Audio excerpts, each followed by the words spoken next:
بسم الله الرحمن الرحيم وأتموا الحج والعمرة لله فإن أحصرتم فما استيسر من الهدي ولا تحلقوا رؤوسكم حتى يبلغ الهدي محله فمن كان منكم مريضا أو به أذى من رأسه ففدية من صيام أو صدقة أو نسك فإذا أمنتم فمن تمتع بالعمرة إلى الحج فما استيسر من الحج فمن لم يجد فصيام 3 أيام في الحج و7 إذا رجعتم تلك 10 كاملة ذلك لمن لم يكن أهله حاضر المسجد الحرام واتقوا الله واعلموا أن الله شديد العقاب الحج أشهر معلومات فمن فرض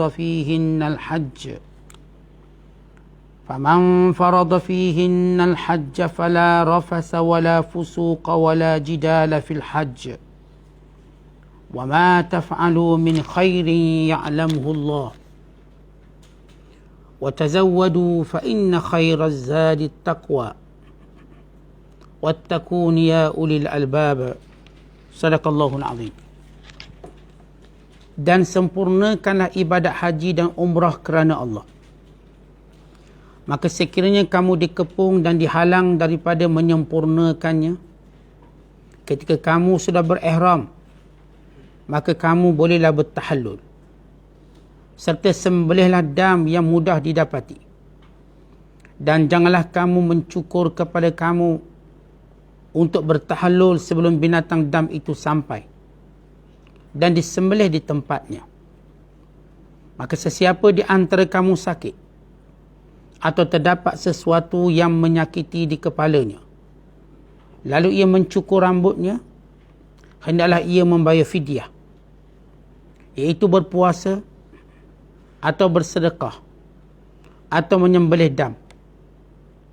Kemudian apabila kamu berada kembali dalam keadaan aman, maka sesiapa yang mahu menikmati kemudahan dengan mengerjakan umrah dan terus menikmati kemudahan itu hingga masa mengerjakan ibadat haji, bolehlah ia melakukannya. Kemudian wajiblah ia menyembelih dam yang mudah didapati. Kalau ia tidak dapat mengadakan dam, maka hendaklah ia berpuasa 3 hari dalam masa mengerjakan haji dan 7 hari lagi bila kamu kembali ke tempat masing-masing. Semuanya itu 10 hari cukup sempurna. Hukum ini ialah bagi orang yang tidak tinggal menetap di sekitar Masjidil Haram. Dan hendaklah kamu bertakwa kepada Allah. Dan ketahuilah bahawasanya Allah maha berat balasan seksanya terhadap orang-orang yang melanggar perintahnya. Masa untuk mengerjakan ibadat haji itu ialah beberapa bulan yang termaklum. Oleh yang demikian, sesiapa yang telah mewajibkan dirinya dengan niat mengerjakan ibadat haji itu, maka tidak boleh mencampuri isteri, dan tidak boleh membuat maksiat, dan tidak boleh bertengkar dalam masa mengerjakan ibadat haji. Dan apa jua kebaikan yang kamu kerjakan adalah diketahui oleh Allah. Dan hendaklah kamu membawa bekal dengan cukupnya, kerana sesungguhnya sebaik-baik bekal itu ialah memelihara diri dari keaiban meminta sedekah. Dan bertakwalah kamu, wahai orang-orang yang berakal, yang dapat memikir dan memahaminya. Pada ayat 196 dan 197 yang kita bacakan pada malam ini, menceritakan dan menerangkan tentang hukum hakam haji dan umrah. Kalau sebelum ini kita telah menceritakan tentang perkara yang bersangkutan, perkara yang berkaitan dengan andaian sekiranya musuh menganiaya umat Islam pada bulan haram, yakni pada musim haji. Apakah yang patut dilakukan oleh orang-orang beriman sekiranya mereka ini dizalimi pada bulan-bulan haram dan khususnya ketika mana menunaikan ibadat haji? Maka Allah Ta'ala telah menjelaskan bagaimana hukumannya ialah membalas kembali, bertindak kembali atas kejahatan orang-orang kafir musyrik Mekah khususnya dan secara umumnya, mana-mana orang yang menghalang orang-orang beriman daripada melakukan kebaikan dan ketaatan kepada Allah SWT. Maka Allah Ta'ala menceritakan pada ayat yang berikutnya ini bagaimana melaksanakan haji secara sempurna. Yang tadi, kalau kita ingat dalam tafsiran semalam, bila mereka bertanya tentang anak bulan, dan Allah Ta'ala menyatakan anak bulan itu berkait dengan ibadat haji, penanda aras waktu-waktu musim-musim haji, dan kemudian orang-orang beriman bertanya ataupun bimbang akan berlakunya sekatan musyrik Mekah kepada umat Islam sesudah mereka berjaya menyekatnya pada tahun ke-6 Hijrah dan diberi peluang untuk melaksanakan ibadat umrah dan demikian juga ibadat haji, iaitu pada tahun ke-7 Hijrah. Pada tahun ke-7 Hijrah, umat Islam dibenarkan melaksanakan ibadat yang disebut umrah qada. Walaupun haji belum lagi, tapi umrah al-qada, umrah ulangan. Maka kebimbangan orang Islam ada. Maka Allah menurunkan ayat tentang perang di bulan haram, di tanah haram dan segala adab dan akhlaknya. Kemudian pada ayat yang kita bacakan pada malam ini, menerangkan secara sempurna bagaimana ibadat haji dan umrah ditunaikan. Dengan mengenepikan anggapan bahawa adanya kejahatan orang-orang musyrik Mekah. Itu melaksanakan ibadat ini dengan sempurna. Sebagaimana ibadat puasa. Sebagaimana ibadat-ibadat yang lain yang telah difardukan, yang telah diwajibkan oleh Allah Ta'ala kepada orang beriman. Kata ulama, di antara sebab turunnya ayat ini, iaitu ayat wa atimul hajja wal umrata lillah. Maka hendaklah kamu menyempurnakan haji dan umrah kerana Allah. Diriwayatkan datang seorang lelaki bertemu dengan Nabi sallallahu alaihi wasallam dengan memakai jubah yang telah diwangikan dengan za'faran. Lalu dia bertanya, ya Rasulullah, bagaimana cara aku hendak melaksanakan umrahku? Maka Allah Ta'ala menurunkan firman-Nya, wa atimul hajja wal umrata lillah. Maka hendaklah kamu menyempurnakan haji dan umrah itu kerana Allah. Lalu baginda sallallahu alaihi wasallam bertanya, aina sa'il anil umrah? Mana dia orang yang bertanya tentang umrah? Lalu lelaki itu berjawab, ha anaza, saya kat sini. Maka kata Nabi sallallahu alaihi wasallam, campakkan, tanggalkan pakaian kamu, kemudian hendaklah kamu mandi, membersihkan diri sekadar kemampuan kamu, dan apa yang kamu lakukan pada haji kamu, maka itulah cara melakukannya pada umrah kamu. Ini antara sebab turunnya ayat ini. Kalau kita lihat penafsiran ayat ini, menjadi suatu kebiasaan dan ilmu semua masyarakat Arab jahiliyah tentang peranan Mekah semenjak zaman Nabi Allah Ibrahim AS dan Nabi Allah Ismail AS tentang kewajiban haji yang telah disyariatkan kepada Nabi Allah Ibrahim, dan ia telah diakui oleh Islam dan disempurnakannya dengan membuang segala unsur-unsur syirik dan kemungkaran yang telah ditokok tambah selepas diselewengkan agama Nabi Allah Ibrahim AS. Di samping Allah Ta'ala menambah perintah-perintah yang lain yang berkait dengan ibadat haji. Dan kita tahu bahawa ibadat haji mula diwajibkan pada tahun ke-6 Hijrah. Bila mana turunnya ayat dalam surah Ali Imran ayat 97, Allah berfirman, walillahi 'alan nasi hajjul baiti man istata'a ilaihi sabila. Dan Allah mewajibkan kepada sekalian manusia menunaikan ibadat haji ke rumahnya bagi siapa yang punya kemampuan. Dan secara fakta sejarah kita juga tahu haji yang pertama dilakukan ialah pada tahun 9 Hijrah yang dipimpin oleh Abu Bakar As-Siddiq radhiyallahu ta'ala anhu. Kemudian baginda Nabi Muhammad sallallahu alaihi wasallam menunaikan haji yang pertama baginda dan terakhir yang dinamakan sebagai Hajjatul Wada', haji terakhir dan haji perpisahan, pada tahun ke-10 Hijrah. Pada tahun ke-10 Hijrah lah baginda sallallahu alaihi wasallam menyuruh Abu Bakar untuk memberi suatu pengisytiharan bahawa bermula hari ini, yakni tahun ke-10, tidak dibenarkan lagi orang musyrikin, mana-mana yang menyekutukan Allah, masuk ke Masjidil Haram, masuk ke tanah haram. Itu turunnya ayat, innamal musyrikuna najas fala yaqrabul masjidal harama ba'da amihim hadha. Bahawasanya orang-orang musyrik itu najis, yakni najis akidahnya, maka jangan mereka sesekali mendekati Masjidil Haram selepas tahun ini, yakni selepas tahun ke-10.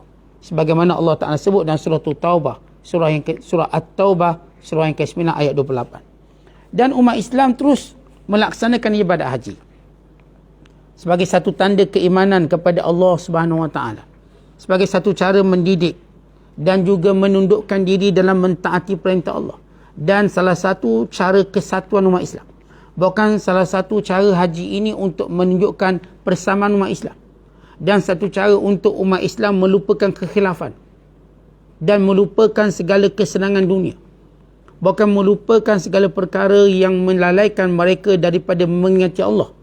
Maka ia dinamakan sebagai muktamar terbesar umat Islam yang menghimpunkan seluruh bangsa dan keturunan, seluruh bahasa dan budaya di seluruh pelosok dunia, bagi menjelaskan, bagi mengisytiharkan ketundukan kepada Allah Ta'ala. Baik, ini falsafah haji. Dan ini secara ringkas bagaimana ibadat haji ini berlaku. Yang saya katakan bermula turunnya ayat kewajiban haji pada tahun ke-6 Hijrah. Tetapi baginda sallallahu alaihi wasallam bila turunnya ayat kewajiban haji 6 Hijrah, ketika itu Mekah masih dikuasai oleh orang kafir musyrik Mekah. Dan kita tahu baginda sallallahu alaihi wasallam hanya membebaskan Mekah daripada cengkaman musyrik Mekah pada tahun ke-8 Hijrah. Maka kerana itu Nabi pada tahun ke-6 berusaha buat umrah dulu. Tengok. Walaupun sudah ada kewajiban haji, tapi buat umrah, tes umrah, lalu disekat. Maka baginda sallallahu alaihi wasallam melakukan atau termaterilah perjanjian Hudaibiyah. Maka berlaku umrah yang kedua, umrah qada pada tahun ke-7. Dan umat Islam berjaya melakukannya dengan baik, tanpa gangguan musyrik Mekah. Kemudian pada tahun ke-8 Hijrah, disebabkan pengkhianatan musyrik Mekah terhadap perjanjian Hudaibiyah, maka baginda sallallahu alaihi wasallam menggerakkan para tentera Islam mengepung Mekah dan berjaya menawannya pada tahun ke-8. Dan pada tahun ke-9 Rasulullah menyuruh Abu Bakar pergi haji dulu, membawa satu rombongan yang pertama untuk pergi haji. Abu Bakar orang pertama yang pergi haji. Dan pada tahun ke-10 barulah baginda sallallahu alaihi wasallam berangkat menunaikan ibadat haji dengan membawa ke semua isteri baginda. Semua isteri baginda dibawa dan menunaikan ibadat haji yang disebut Hajjatul Wada, dan berhimpun seluruh para sahabat di bumi Mekah Al-Mukarramah bagi menunjukkan berakhirnya, bukan sekadar berakhirnya era kekufuran, khurafat, bukan berakhirnya atau tertutupnya sempadan Mekah kepada mana-mana orang kafir sehingga hari kiamat. Bukan ditutup pintu itu untuk Dajjal masuk pun tak boleh, untuk menjadikan Mekah dan selepas itu Madinah tempat yang paling aman dalam dunia, tempat yang tidak ada orang menyekutukan Allah, tempat yang mana tidak ada kemurkaan Allah padanya, kerana tak ada orang yang mensyirikkan Allah. Maka Allah Ta'ala turunkan ayat itmamul haji wal umrah dengan firmannya wa atimul hajja wal umrata lillah. Apa maksud wa atimu? Sempurnakannya, dengan maksud laksanakannya dengan sempurna zahir dan batinnya. Secara zahir dengan mematuhi rukun dan syaratnya, larangan-larangannya, dan melaksanakannya sebagaimana diajar oleh Nabi sallallahu alaihi wasallam, sebagaimana sabda baginda, khuzu anni manasikakum, ambillah, tengoklah, ikutilah cara melaksanakan haji daripadaku. Dan secara batin, iaitu keikhlasan kepada Allah. Bukan tujuan haji nak dapat gelaran, nak dapat pangkat duniawi, bukan. Tujuannya ikhlas kepada Allah Subhanahu Wa Taala sebagai satu ketundukan. Maka inilah yang dimaksudkan sempurnakan haji dan sempurnakan umrah.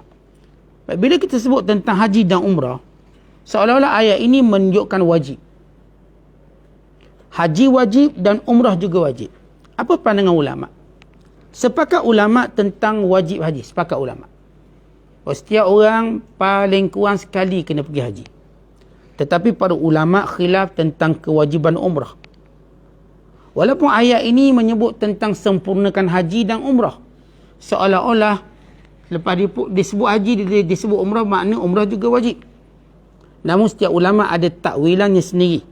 Di sisi imam kita, di sisi mazhab kita Syafi'iyah dan Hanabilah, umrah juga wajib sebagaimana haji. Berdasarkan ayat yang kita baca, wa atimul hajja wal umrata lillah. Tetapi bagi Malikiyah dan Hanafiyah menyatakan umrah itu cuma sunat. Umrah tidak wajib. Yang wajib cuma haji.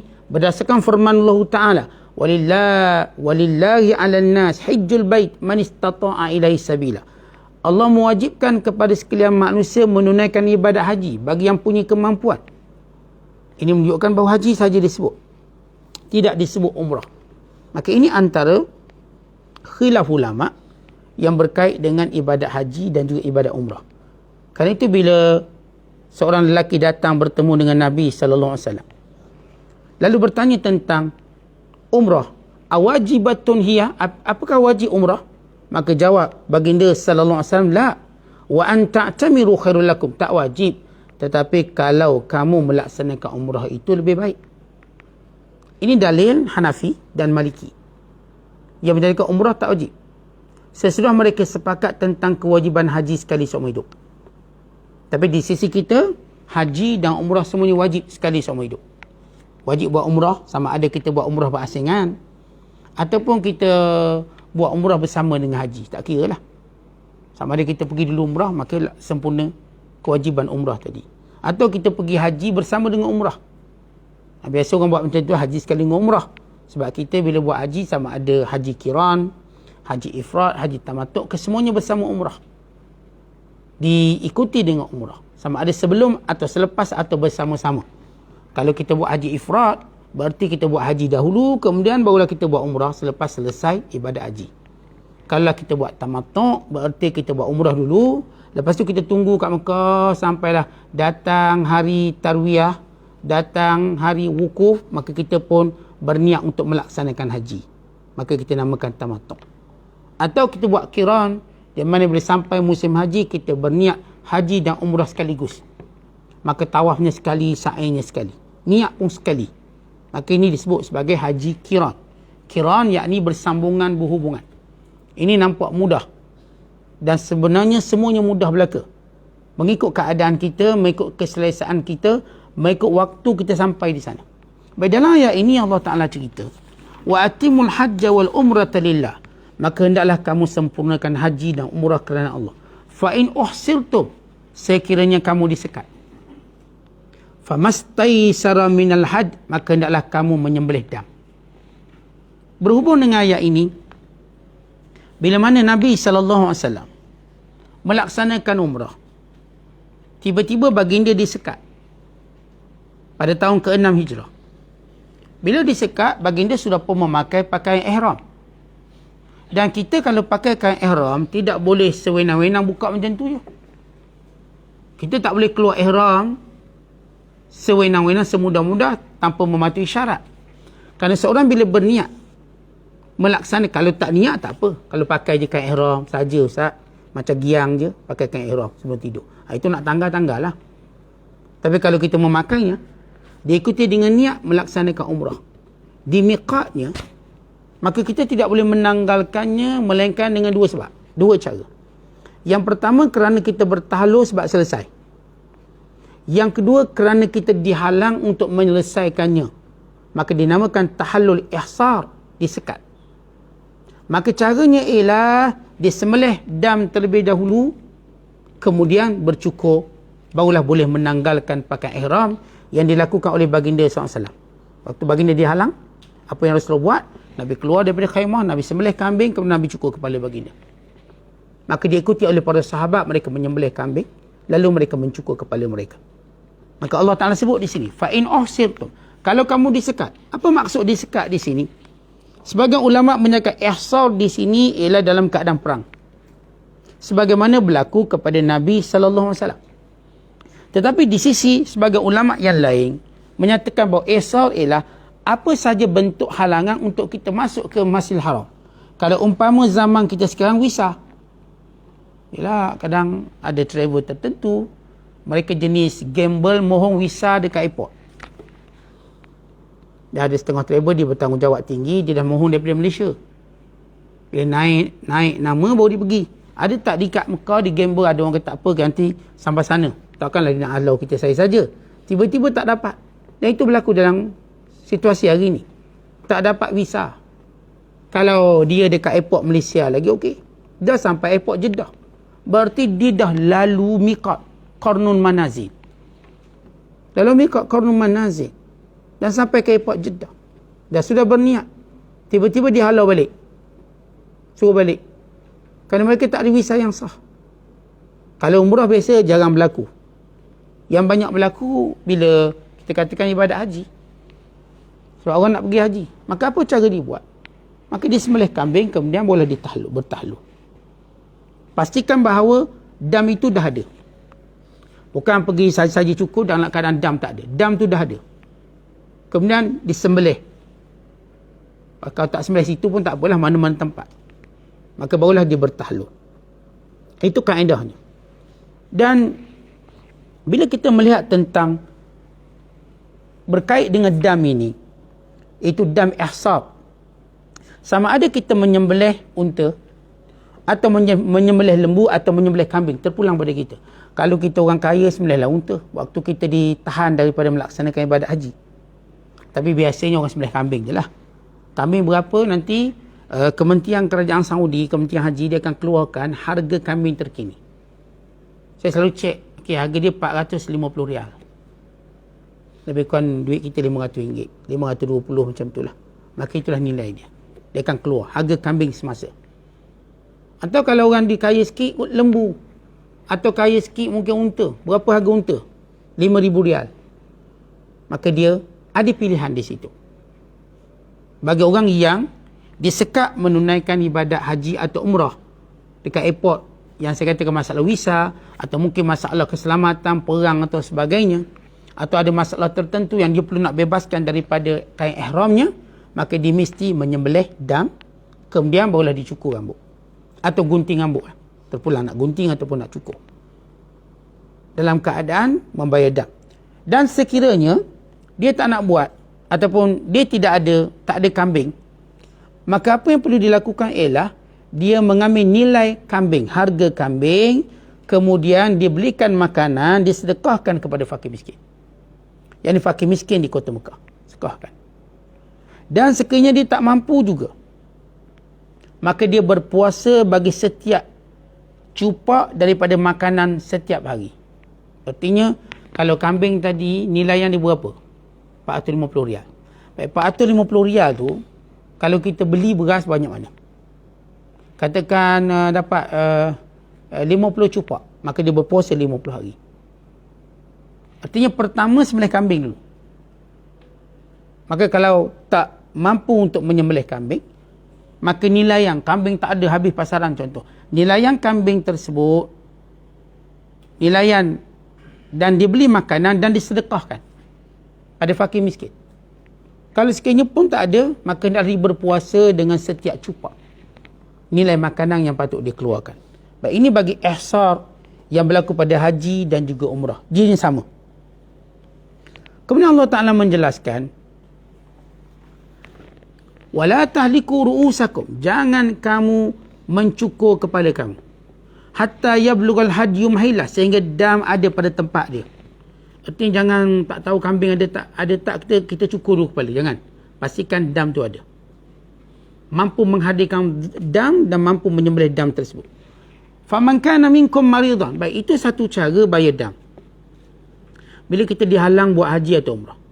Yang kedua, ketika mana kita berniat ihram, tiba-tiba kita jatuh sakit dan kita tak mampu teruskan haji ataupun umrah, au bihi azam min ra'sih, ataupun dia ada penyakit pada kepalanya yang perlu dicukur kepalanya, fa fidyatun min siyamin aw sadaqatin aw nusuk, maka bayaran damnya ialah sama ada ia berpuasa, min siyamin, berpuasa, atau bersedekah, yakni memberi makan atau menyembelih kambing.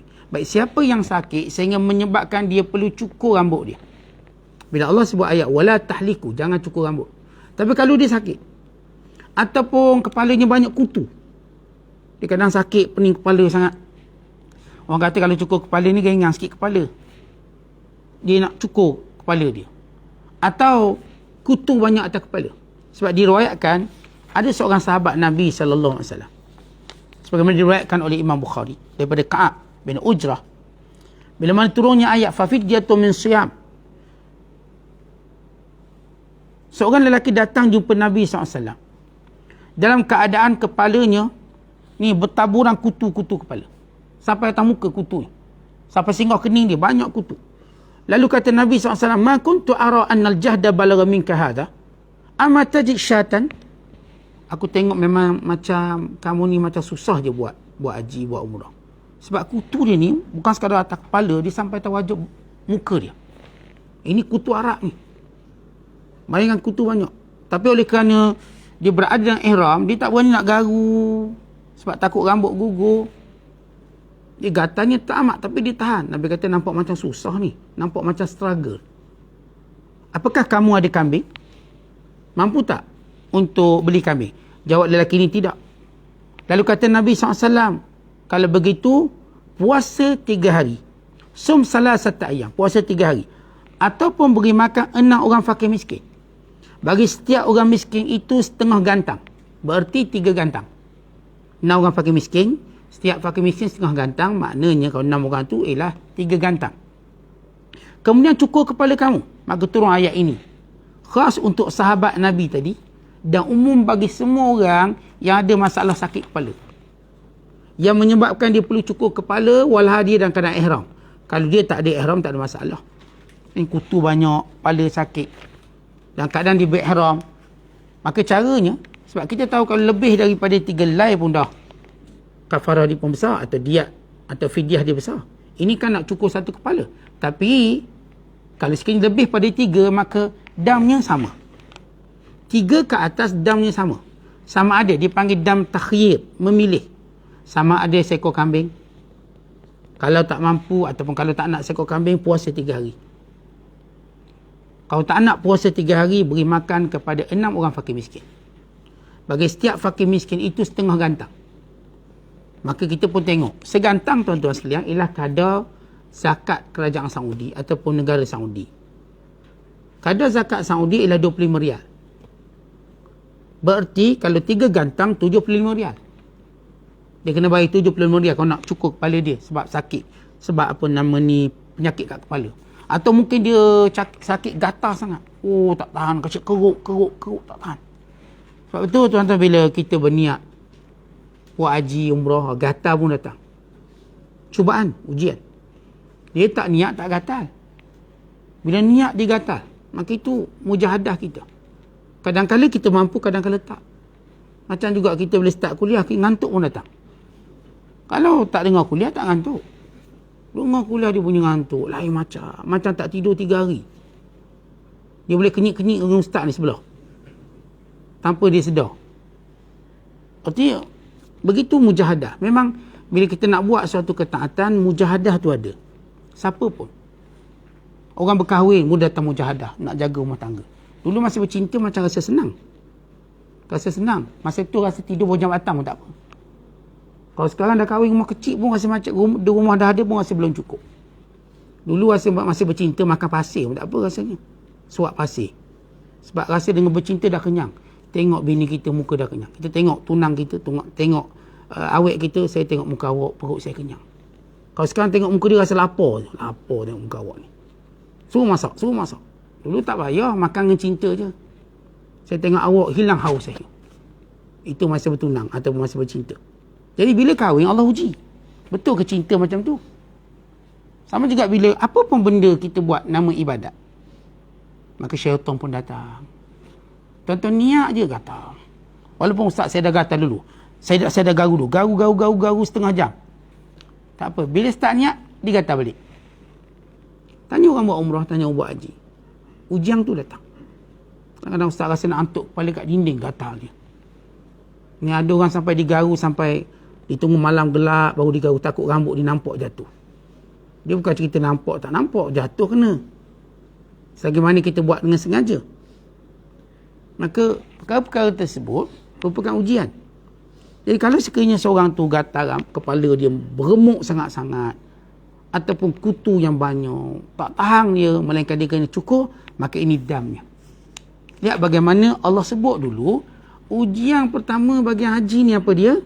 Gatal kepala. Ni Allah sebut dalam Quran. Sebab itu Allah pergi kepada larangan pertama. Allah tak cerita orang tu macam nak bersama isteri dia mula-mula. Tak. Orang tu mungkin nak pakai minyak wangi lepas niat haji atau umrah. Tetapi yang disebut pertama, kepala kita. Kepala kita mula gatal. Maka jangan kamu mencukur kepala kamu. Sehingga ada dam. Dam itu sampai pada tempatnya.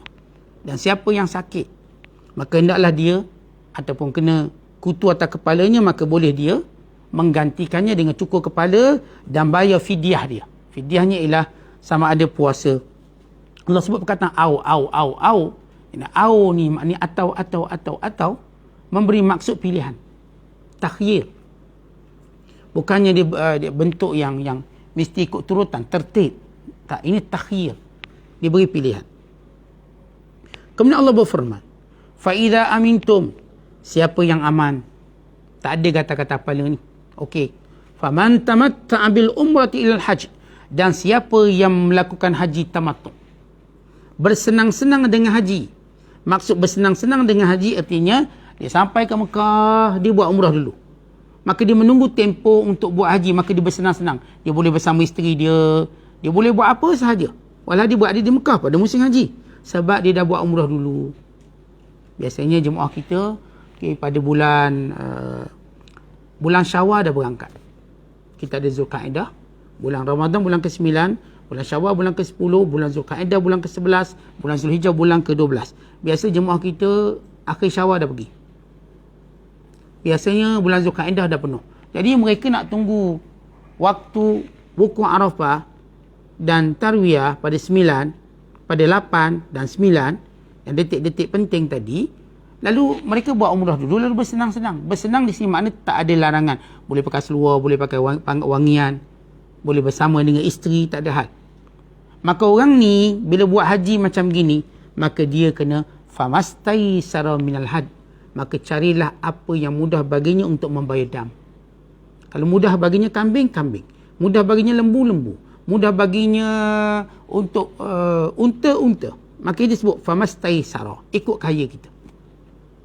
Lagi banyak kita buat, lagi besar pahala. Kalau saya memang orang kaya, maka saya tak mungkin bayar dam kambing. Saya ambillah unta. Kalau saya rasa saya mampu, maka saya ambillah lembu, nilai lembu. Atau kalau saya biasa-biasa saja, maka saya ambil yang paling rendah. Dari sebut dam, itu kambing. Faman lam yajid, siapa yang tak ada kemampuan itu. Tak semua orang buat tamattu' ni di duit banyak.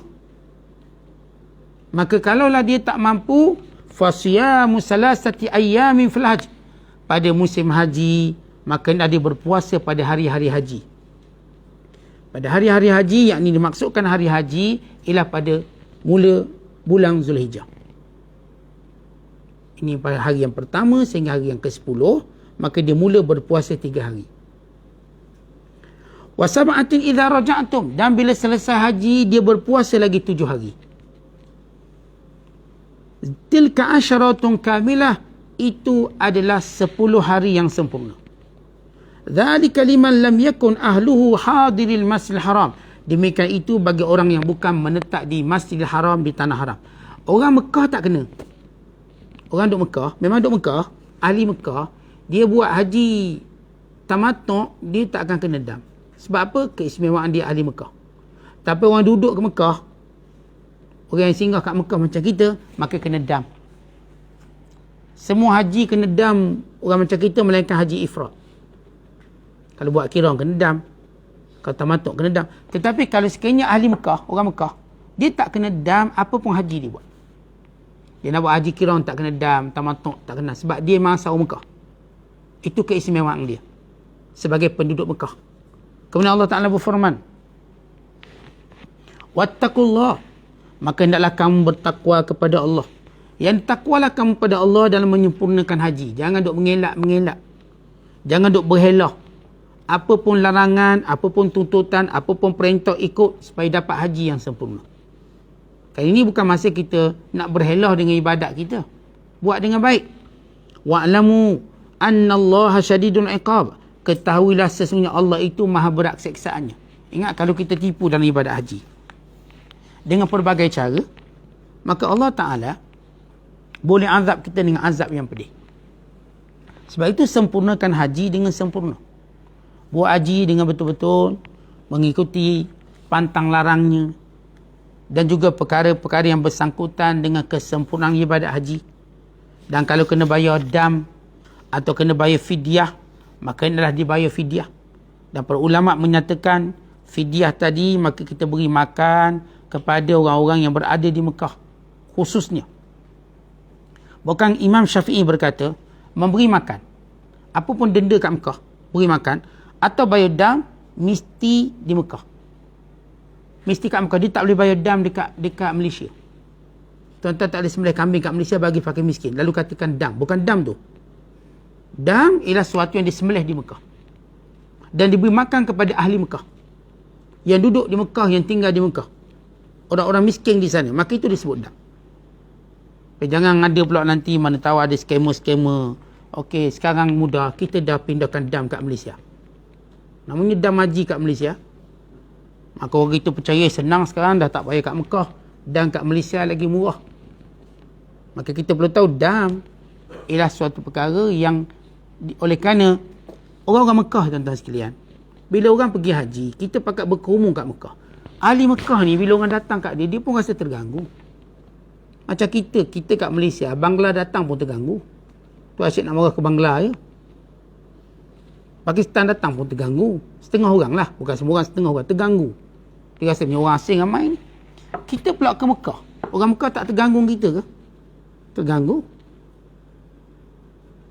Ya memang logika Mekah tempat kita datang. Tapi orang asal Mekah, dengan ramai orang datang sikit sebanyak menjadikan dia terpaksa keluar daripada Mekah. Atau sebagainya. Maka Allah beri keistimewaan pada orang Mekah. Seluruh dam dibayar pada penduduk Mekah. Orang Mekah kalau nak buat haji, dia cuma niat kat rumah dia je. Dia tak payah nak pergi mana-mana. Dia punya miqat kat rumah dia, orang-orang Mekah ni.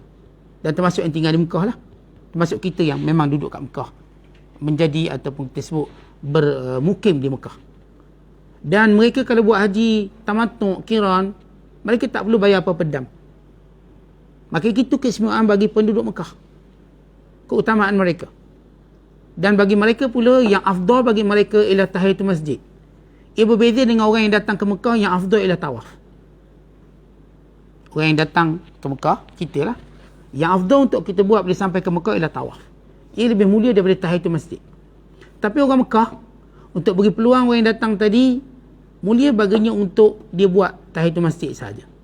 Dia tidak perlu buat tawaf untuk memberi peluang kepada orang-orang yang hadir di Mekah. Dan Allah Ta'ala menjelaskan, ataupun bila Allah menyebut dalam ayat kita baca ini tentang haji tamattu'. Kita tahu bahawa haji ni ada 3. Pertama, haji ifrad.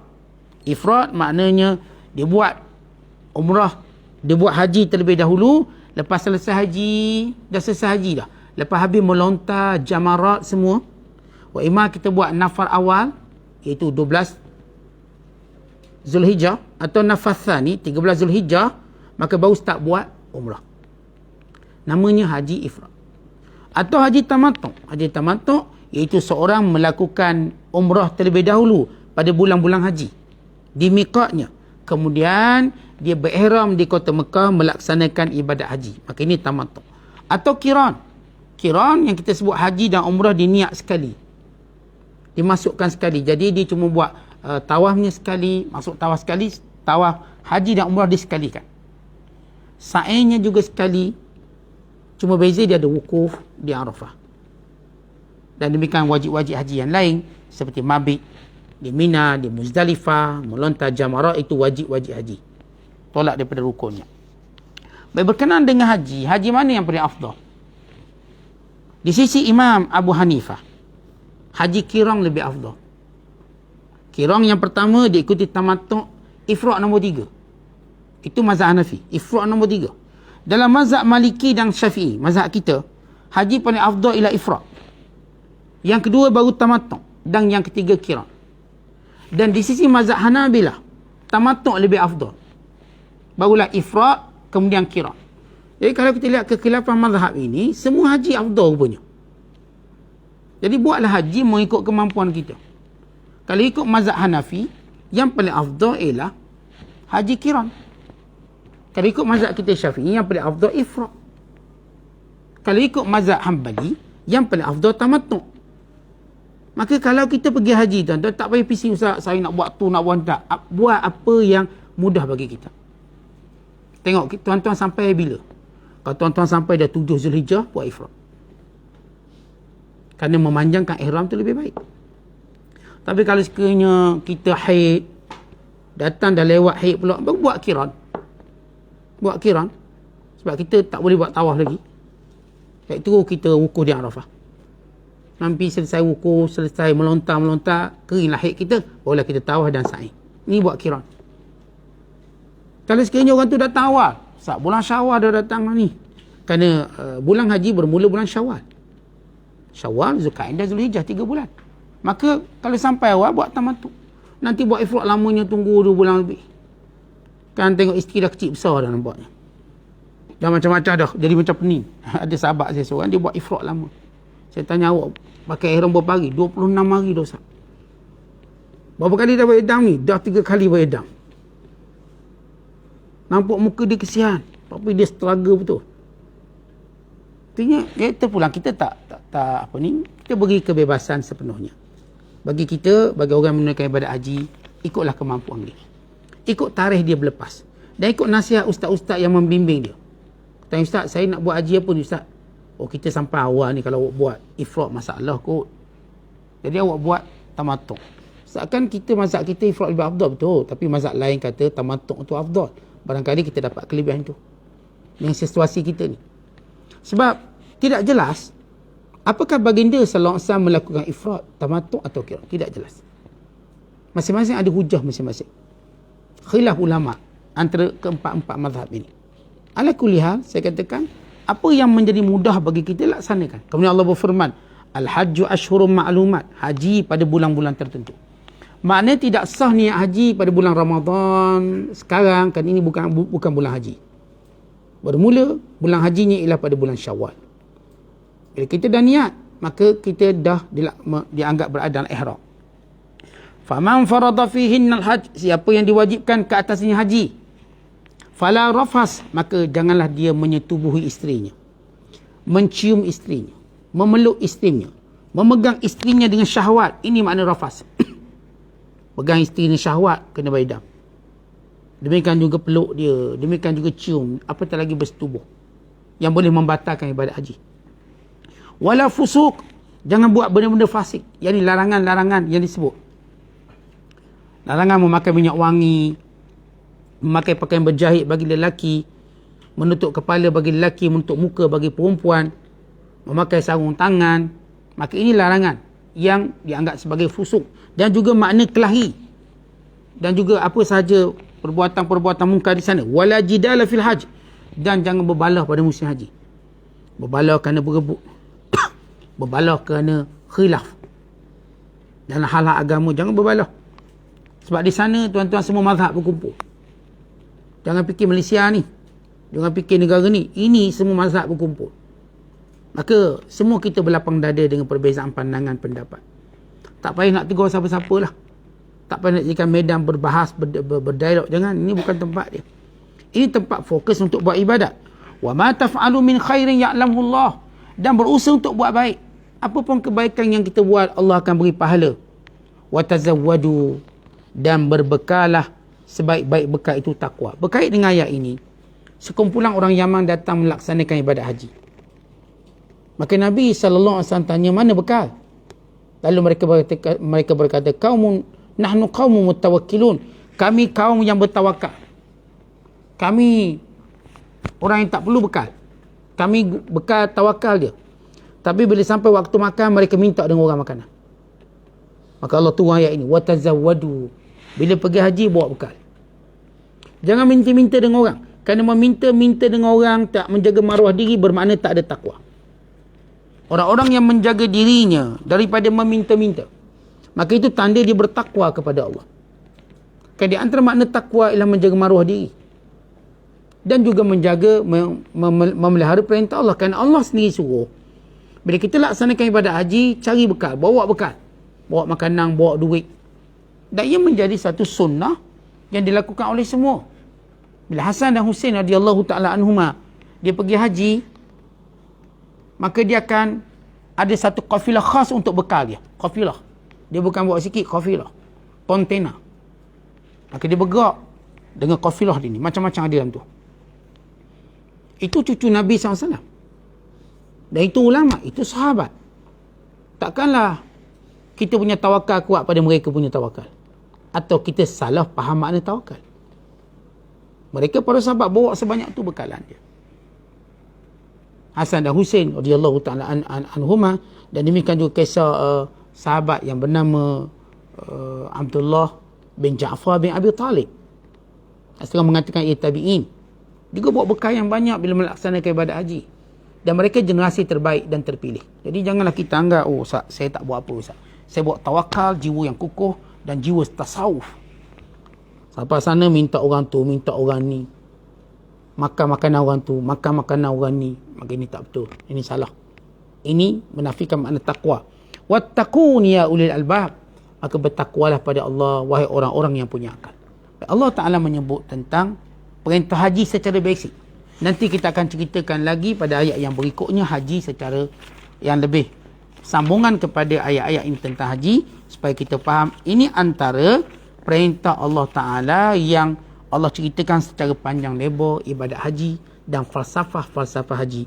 Wallahu a'lam bishawab. Assalamualaikum warahmatullahi wabarakatuh.